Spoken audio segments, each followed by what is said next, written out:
эти все нарушения меня убедили в том, что необъективный судья. Zhanaozen, trial contradictions and tortures during the investigation. Последний раз, когда я его видела, на нем лица не было. Он сильно похудел, осунулся, глаза стали мутными. Я думаю, что Максат сам по себе не сделал бы такое. Кто-то им руководил. The trial of a November terrorist attack in Taras has come to an end. А во время оглашения приговора с их стороны особых таких нареканий или недовольств не было. Мы устали быть приживалами, сиротами на своей земле. The steppe and the city, the great migration of people. Питьевой воды, дорог тоже нет. Обещали, но ничего не изменилось. Ничего нет. This is Vlast KZ on KpLus. We review all the accents, trends and personalities of the past week. I'm Asylbek Abdulov. Good day. During the days of the Zhanaozen tragedy, the cells of local temporary detention wards served as torture chambers. According to defendant Tanatar Kaliyev, the floor was covered with blood. The interrogations were going 24/7 with no breaks. There were 5 or 6 interrogators who took turns beating Kaliyev with a chair to the head, face punches and stomach kicks. The defendant rejects all his previous testimonies as they were taken during the investigation through torture, humiliation and threats against his family. Tanatar Kaliyev says he agreed to frame his friends, but intended to tell the truth during the trial in hopes the court will believe him. Now Kaliyev, whose testimony served as base allegations against strike activists Dalgat Saktaganov and Roza Tulitaeva, fears that he will be pressured again and appealed to the judge to move him from solitary to regular cell with his friends. Attorneys have backed this request and submitted an according petition. The judge replied that he has no authority on the matter, but promised to resolve the issue anyway. The judicial and psychological turning point in the Zhanaozen trial, which started to transpire already last week, is breaking down the prosecution case built by the fans of NKVD and Gestapo-like methods.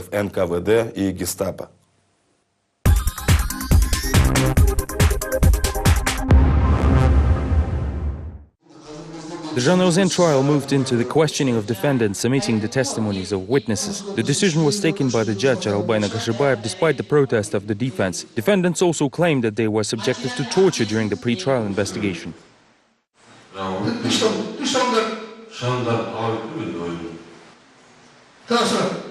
Maksat Dasmagambetov ended up with broken ribs and damaged internal organs. He revealed during the hearing that witnesses Kaldubay Uezov, Nurlan Yezbirgenov, Aslan Talibayev and Nurjan Jandarbekov were beating those detained for several hours. The defendant claims the deputy head of the Zhanaozen police department, Abdurasul Ateshev, was also involved in the illegal actions of the investigators. The judge, Aralbay Nakashibayev, tried to stop this wave of testimonies in his usual style by interrupting the speakers and giving the floor to the prosecutors who used strong language. When the defendant testified that he was subjected to these methods of interrogation, the prosecutor dared him to go outside and have it man-on-man. This episode exposed procedural violations during the investigation, including identification of the defendants by sketches, the lack of face-off interrogation and attesting witnesses, as well as the failure to keep investigation records. There are many important details that indicate that the case is not legally sound and all the accusations must be revised. In addition, Judge Nakashibayev still rejects the defense motion on the presence of media in the courtroom. As a result, the defense requested to recuse the presiding judge. Attorneys Batiyeva and Joaspayeva accused him of being biased. I believe the judge is biased because the regulatory resolution of April 20th, 2006 clearly states that the judge has no right to correct the mistakes of the investigation authority, and he did just that, specifying that there was a mistake with prosecutor Jandarbekov's name. I forwarded the petition to recuse the judge for his bias towards defendant Kaliyev. My motion have been repeatedly rejected without even a consideration. I was also against banning audio and video recordings during the hearings. Those violations make me believe the judge is biased, and for these reasons, I ask to recuse him. Данное же постановление не подлежит обжалованию.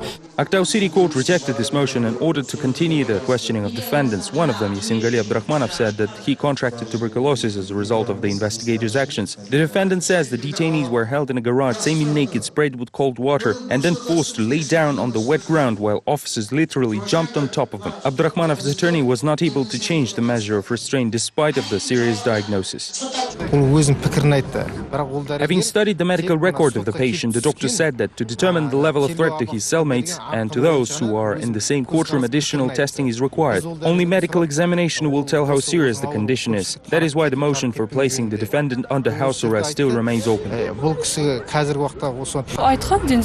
The last time I saw him, he didn't look good at all. He's lost a lot of weight, looked gaunt and had hollow cheeks. He says that 5 times a day he's given a handful of pills, and the food is not calorific. You probably understand what meals are served in detention center. Only pasta and porridge. I can't bring or pass him homemade food every day. He really wants to come back home, but what can I do? For several days, Zhanaozen resident Venera Popova is trying to pass the defendants expensive antibiotics donated by citizens of Austria. Unfortunately, the woman was denied a meeting with the accused. Popova looked for reporters near the court building who could help her pass the medicaments. They won't let me in. As reporters, you know better that even attorneys can't access defendants sometimes, let alone someone like me. I tried every other way and now I'm here. That's when I decided to talk to the families through you and ask them to accept the medicine. Striker Nurlubek Nurgaliyev attends court hearings every day and wonders why the judge is not changing the measure of restraint of the defendants to home arrest, since they are in urgent need of medical treatment. On December 16th, while at the Zhanaozen Square, he was wounded in the neck by a policeman. As a result, he spent 7 hours in the town clinic and only later taken to Aktau for surgery. My wife used to say that when I sit down, the bullet was visible from the back. Apparently, the doctors left it during the surgery. Having heard that the defendants are in need of financial aid, Kazakh residents started transferring money to their families. Zhaukastin Abiyev from the West Kazakhstan region transferred around $7,000 of his own savings to the families of defendants. Meanwhile, local authorities try to misinterpret the situation with rumors that the committee allegedly bribes people, says Zhanaozen 2011 committee representative Yerlan Kaliyev. Just imagine that these mainly young families with up to 5 small children are left without subsistence and surviving for 4 months already, while the authorities create additional obstacles. We are ready to provide our database, and it's not necessary to transfer money to our fund. We can provide all account details. Members of Zhanaozen 2011 committee who attended the hearings later held a press conference in Almaty. They decided to appeal to the president of the country and ask him for intervention in a supposedly fair and open trial. Committee representative Ramazan Gesirgepov says that the leader of the nation must first of all clarify who was misinforming him for 7 months while the oil workers were striking in Zhanaozen, who should be held responsible for the shooting of peaceful protesters, and why the first trial is held over the oil workers and not the former heads of administration and the DIA. The head of President's administration, chairman of the National Security Committee, and even Kulibayev, the chair of Samruk Kazana Fund, must be questioned instead. The first criminal case must involve them and not these oil workers. At the end of the week, official information emerged about 2 additional cases have been instigated against Amangildi Aytkulov, the former deputy head of the Mangistau region. Aytkulov is charged with using his position for extorting bribes in exchange for state contracts and forcing entrepreneurs participating in tenders to include his family members as stakeholders.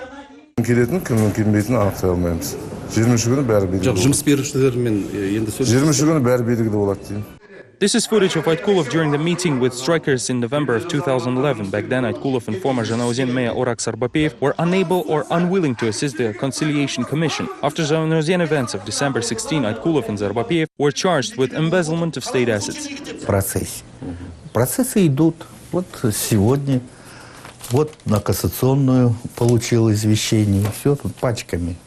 Alexander Pistolov, a representative of oil workers within the Conciliation Commission, has around 2,000 cases on hand. He continues the judicial proceedings on the re-employment and payment of compensations to all the striking oil workers. Pistolov says that everything has to be started all over again, as the administration heads have changed, just like the leaders of labor unions. Lawyer hopes that tragic events of Zhanaozen will not hinder the decision over the labor conflict.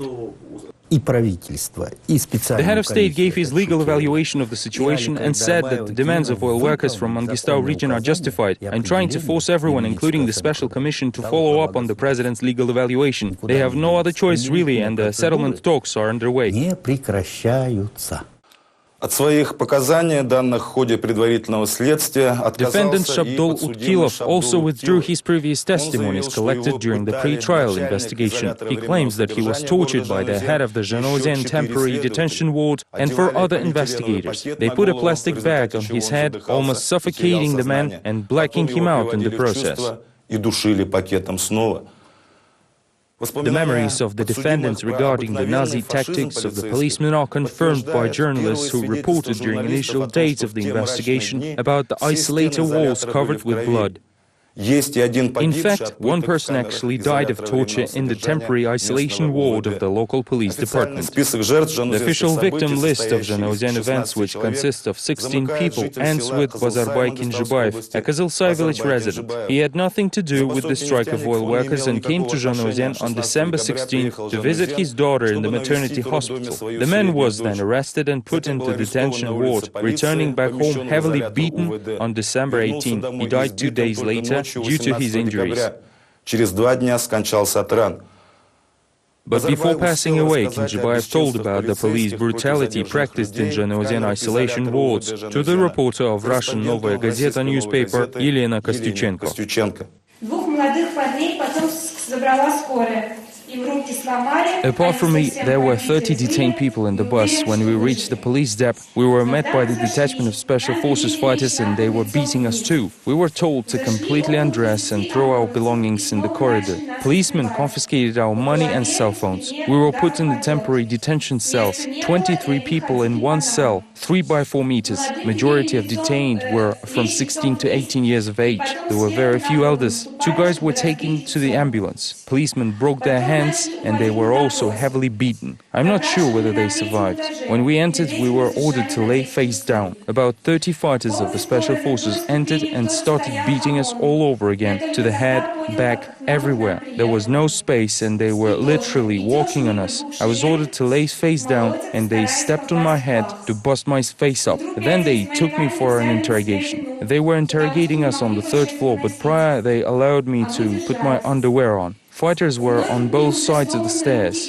This is when I realized how many of them were there. And while I was going up, all of them tried to punch or kick me to the groin. By morning, 5 guys confessed because they were unable to endure any longer. But we kept firm, even though many had broken hands and legs. Around 2 p.m. on 17th, we were transferred to the garage.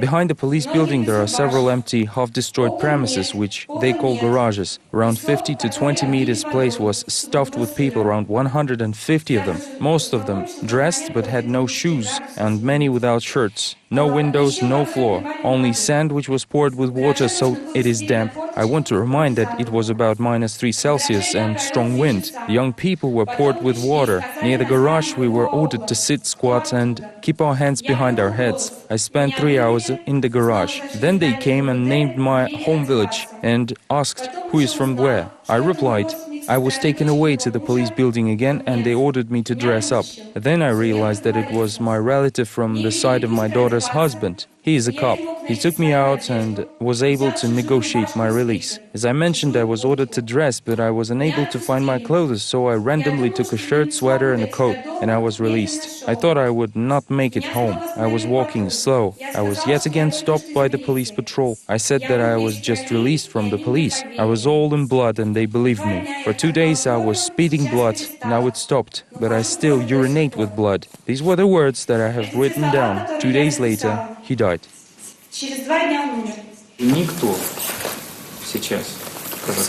If what you say is true, it will mean that in Kazakhstan there will be no force that would prevent these people who committed these acts to face the highest possible punishment.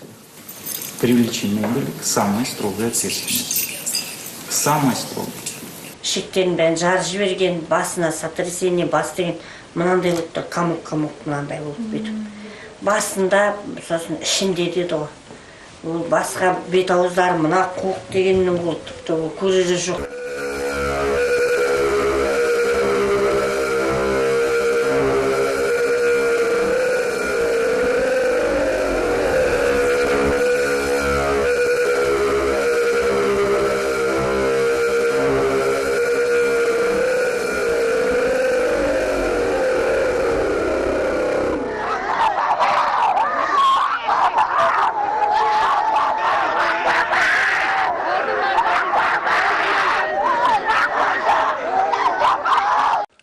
Stay with us, we'll have more in the second part of the program. Я думаю, что Масад сам по себе не сделал бы такое. Кто-то им руководил. The trial of a November terrorist attack in Taras has come to an end. А во время оглашения приговора с их стороны особых таких нареканий или недовольств не было. Мы устали быть приживалами, сиротами на своей земле. The steppe and the city, the great migration of people. Питьевой воды, дорог тоже нет. Обещали, но ничего не изменилось. Ничего нет. На эти темы Vlast KZ will return in a couple of minutes. Vlast KZ.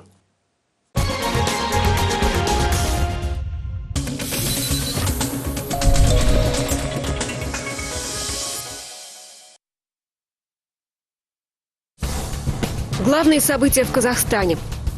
Достоверные факты. Эксклюзивные комментарии. Читайте в Казахстане информационно-аналитический портал «Республика». Чтобы обойти блокировки, воспользуйтесь доменом respublicas.info. Вы окажетесь на так называемом прокси-портале. Специально разработанные канадскими специалистами по интернет-технологиям, прокси-порталы помогают пользователям получать информацию в тех странах, где блокируют интернет-ресурсы. В Китае, Иране, в Казахстане. Вы принимаете условия использования системы и попадаете на страницу информационно-аналитического портала «Республика». Материалы интернет-портала также доступны пользователям всемирной сети Facebook. facebook.com/respublica.kaz. Если вы хотите поделиться информацией, вам есть что рассказать, звоните в редакцию «Республики». Наши телефоны в Казахстане +7 727 273 92 95, в Москве +7 495 621 87 03. Новости Казахстана на казахском языке смотрите в 21:00 и далее каждый нечетный час.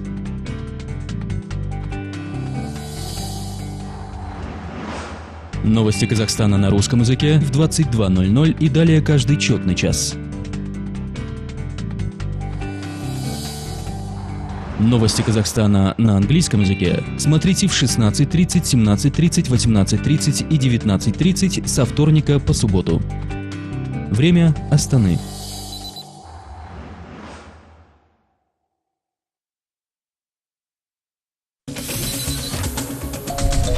Изготовление и размещение рекламы на канале KplusTV.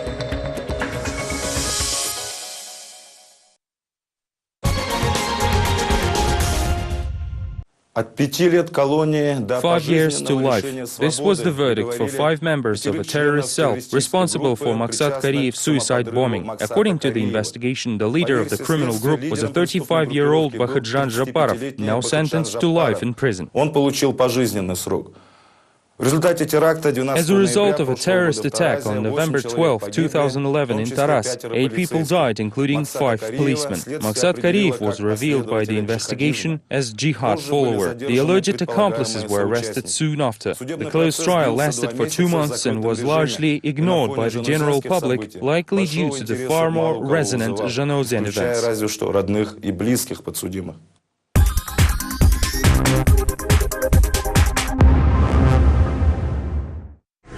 Bahadjan Japarov and suicide bomber Maksat Kariyev were childhood friends. Their families say they had no idea what this friendship could lead to. The disgraced parents of the terrorists were forced to move out of the village. I believe Maksat himself would not have done anything like that. Somebody must have manipulated him. I'm not really justifying him though. He took lives of 7 people, and how many children are left without fathers now? I think all who is part of this crime must be punished severely.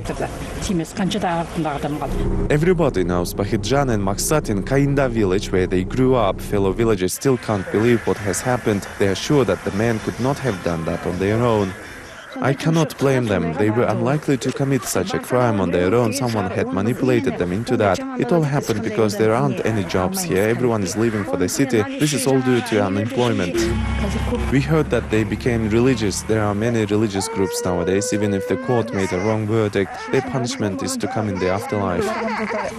Local clergy members do not share the residents' opinion on the matter. No one under any circumstances can take a person's life, says the imam of the village mosque, not hiding his emotions. Akjal Koshimanov remembers well how Kariyev was growing up and who brought him up.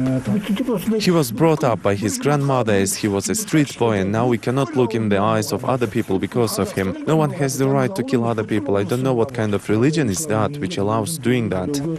November terrorist attack in Taraz was one of the deadliest of its kind in the history of Kazakhstan. 7 people, including 5 police officers, died as a result of crime conducted by Maksat Kariyev, found to be a jihad follower. Many residents of Taraz recall that day with horror.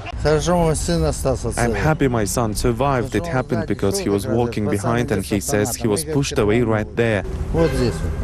Upon completion of the investigation, 5 young men were brought to the court accused of aiding Kariyev. The trial has been closed for public since the beginning, and even after its completion, the process participants still avoid talking to reporters. Do you really want us to be hunted after across all Kazakhstan and get assassinated? Do you really want that? You believe you will be persecuted for what you say? Of course, you just don't know these kind of things. We can't talk about, but only off the record. On one hand, it's understandable as we are not dealing with a regular crime, but terrorism. That's why anyone can be afraid of talking about it publicly. Prosecution representative Rahmatullah Akhmetov is the only one who agreed to be interviewed on the matter. According to him, the incriminating circumstances against the defendants were very vague. However, together with the evidences from the forensic expertise, the investigation data convinced the court about the defendants linked to the terrorism accusations. The defense, though, denied all the charges.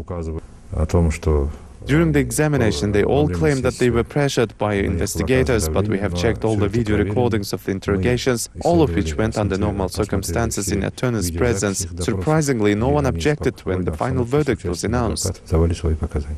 As a result of the 2 months of closed trial, the court had made the convicting verdict only to 4 defendants. Prosecution failed to support charges against suspect Kadirjan Tuktishbayev. It was established by the investigation that Tuktishbayev sold Kariyev the grenade launcher, fired later at the National Security Agency's regional headquarters. Tuktishbayev was sentenced to 5 years in prison. Regarding Tuktishbayev, we weren't able to prove his involvement in the crime. He was only charged with illegal acquisition, storage, transporting and sale of a grenade launcher to Kariyev. It was challenging to argue with his position, saying he had no idea what Kariyev was going to use it for. We couldn't collect enough evidences in the case files. The rest of 4 convicts were admitted guilty for murder, creating a terrorist cell and propaganda of terrorism. Bakhitjan Japarov, as a criminal group leader, was sentenced for life, while the other 3, Ergali Zanimov, Lespek Dushebayev and Tulegan Zairbayev, were given terms ranging from 18 to 25 in prison. The sad history of terrorism in Kazakhstan dates back to May 17, 2011. That is when suicide bomber Rahimjan Maktaov detonated himself in the hall of the National Security Committee building in October. The next attack followed in Astana again, next to the NSC headquarters. Notably, the first case was labeled by security forces just as a suicide bombing. Following explosions in Atarau, Taras and Boralday were officially recognized as terrorist acts. This year, the state has allocated over $400 million for anti-terrorism and extremism efforts, although during the budget planning in September 2011, the initial number was only about 90 million.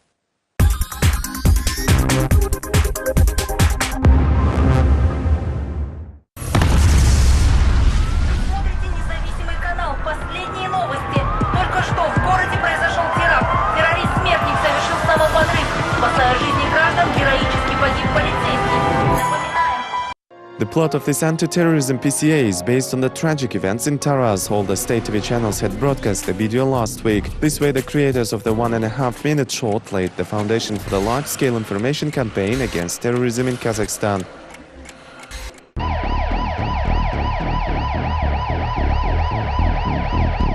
Astana, May 24, 2011. The bombing next to the National Security Agency office. Remains of the 2 suicide bombers are being collected across the Vlast area. Residents of the neighborhood are shocked.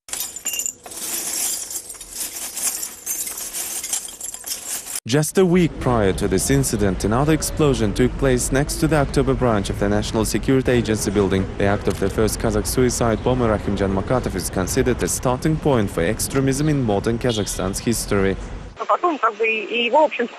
He was later recognized not guilty because, as it says in case files, Makatov had a sort of nervous breakdown or deep depression at that moment. Tatiana Fedorov's husband was one of the suspects on the case of Rahimjan Makatov. He was then sentenced for 5 years in prison for funding extremism. Fedorov is quite sure that the suicide bombing was nothing but a desperate protest against the unfairness of the investigation. Just prior to tragedy, the October branch of the National Security Agency instigated a criminal case against a number of people. Rahimjan Makatov was also kept an eye on by the law enforcement. Nevertheless, Altoev's wife says she believes most of the men who ended up behind bars, including the suicide bomber, had no links with radical groups whatsoever. The woman claims that during the trial, the prosecution hasn't brought up any evidence of her husband transferring money to terrorists. Without looking at the case files, just take the verdict, just think about what it says. He transferred the money under unknown circumstances and then immediately contradicts the statement with new ones, saying he did it in several transfers.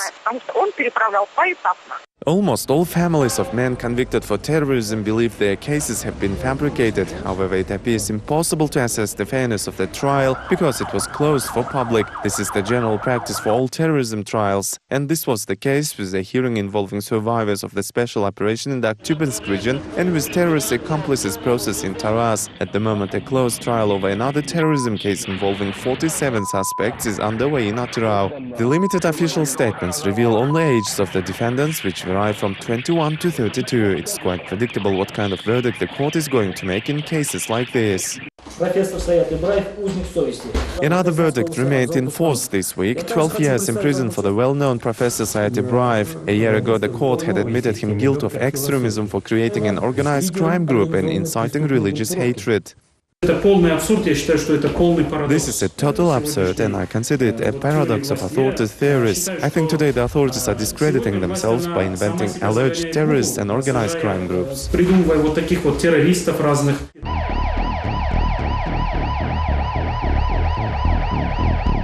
Atirau, Taraz and Boraldi cases have completely buried the myth of stability in Kazakhstan. Now the authorities intend to counteract terrorism quite roughly. Terrorism is getting global and there is a trend all over the world to step up measures against terrorism and extremism. The punishment for such crimes is only up to 5 years in Kazakhstan. Don't you think it must be extended from 5 to 10 years? General Prosecutor's Office rushed to report that in the first quarter of the year 2012 it will submit the bill on the new version of the criminal code to the parliament. Amongst other things, says Johann Merkel, it will also revise the liability for terrorism activities. All law enforcement bodies have been instructed to come up with their proposals on toughening the liability for terrorism and its funding by the end of the month. Tightening the criminal code was likely instigated by another terrorist attack supposedly prevented by the National Security Agency in Almaty on March 24. Two associates of opposing politician Mukhtar Ablazov, the head of his security Alexander Pavlov, and the Alga party leader Muratbek Ketibayev were named as the organizers of the failed terrorist attack. The video showing one of the suspects confessing of the crime in the light of a lot of closed trials taking place didn't seem to convince some experts. What does this speak of? You want us to believe this was accidentally leaked to the media? What about the secrecy of investigation then? A man wasn't yet brought to court but was admitted a witness? This all speaks about the unprofessionalism of those who are doing this on purpose. The secrecy of investigation is sacred. However, secret materials are widely made available already. It takes a very high-level official to get access to such information.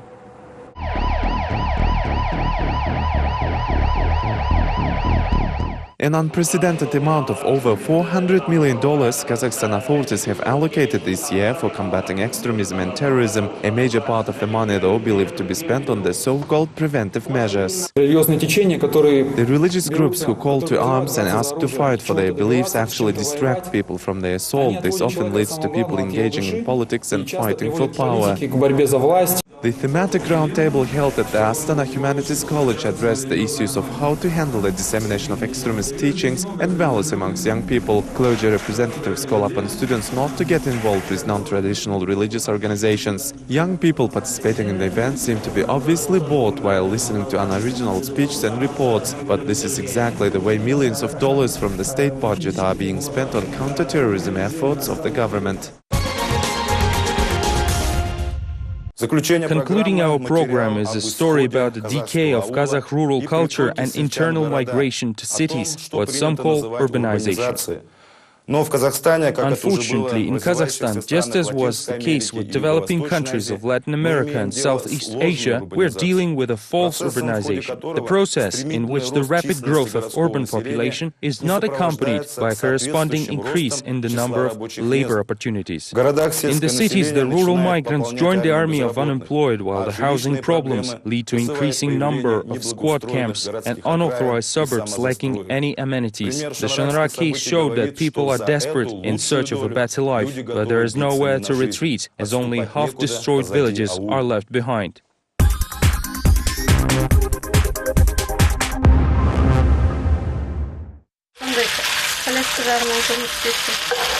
Janar is making fries for her husband, the only breadwinner in the family. She is forced to stay home taking care of their disabled child. Sultanovs moved to Almaty from a village some 15 years ago and ever since continue struggling with housing issue.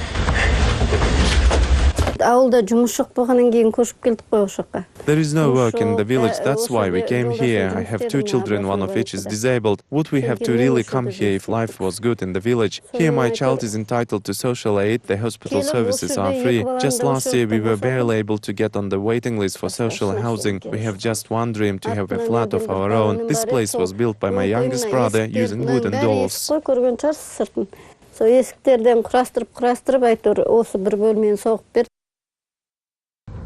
This is the Raimbek district of the Almaty region, where the Sultanov's family comes from. The Kostoba village had about 100 households before 90s of the last century. Today the settlement has about 30 households remaining, as the rest of the residents have left the city in search of a better life.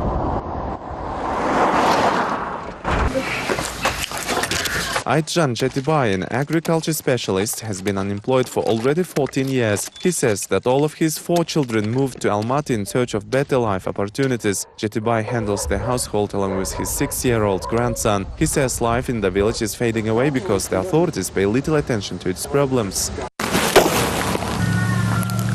During the crisis in 1998, we were working at Sitclose joint stock company, but they produced nothing. There were 25 tractors, 23 other vehicles, grain storage and cattle, but they sold it in Almaty, and as a result we lost everything.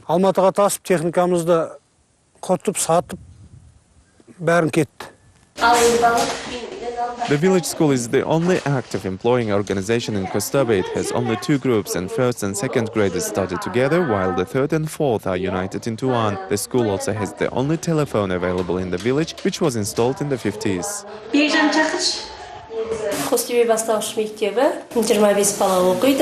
The Kostoba school has 25 students and 4 teachers, all with higher education degree. The school is too small, and this is one of the reasons why residents are leaving the village. About 45% of Kazakhstan population lives in rural areas. Political scientist Azim Bagali says that ideally this number should not have exceeded 15%. The urbanization is a key component of a developed country, and the state must take systematic actions in regulating the internal migration, says the expert.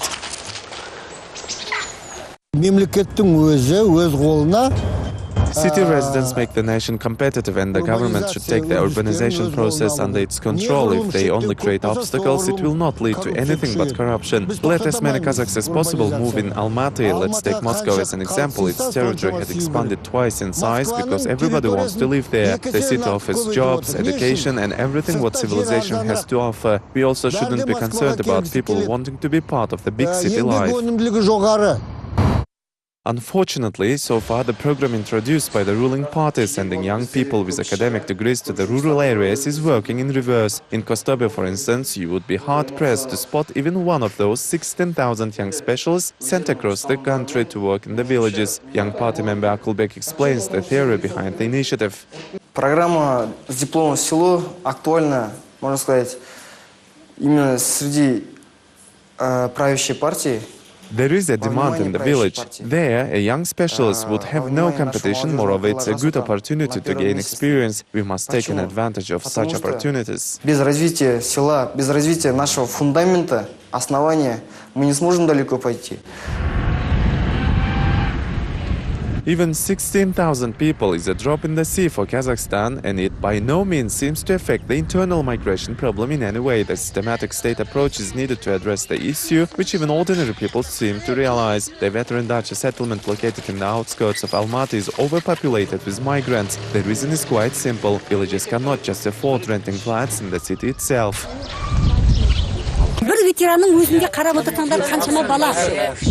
There are over 300 elementary school students in this settlement. We really want the authorities to help us with the documents and the school. We want the president to know about it.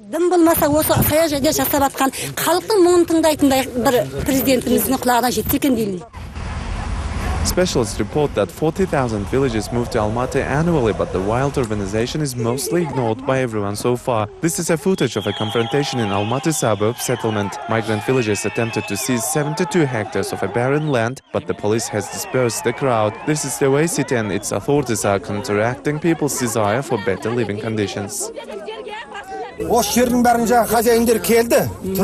We will occupy these lands. We are tired of poor nomadic lifestyle in our own homeland. We live like gypsies. The leader of the nation says Kazakhs must reproduce more, but I can't imagine this under such circumstances.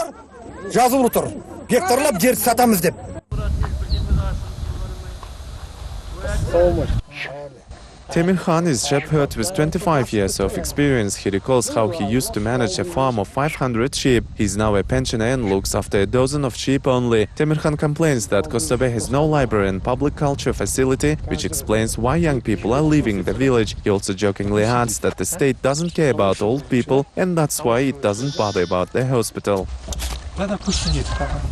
This used to be a grain storage and now it's empty. No one really cares about it. Youth had left to the city, only old people live here now. There are no jobs, no assistance by the local administration, everything is being destroyed. There is no drinking water and decent roads. Many promises have been made, but nothing is really happening. This is the young generation of Kostobe residents. Sooner or later, they will also leave the village pursuing higher education and better life opportunities. So far, only animals look to be happy living in the half-ruined villages of Kazakhstan. You were watching Vlast KZ on KplusTV channel, accents, trends and personalities of the past week. I'm Asylbek Abdulov. Goodbye.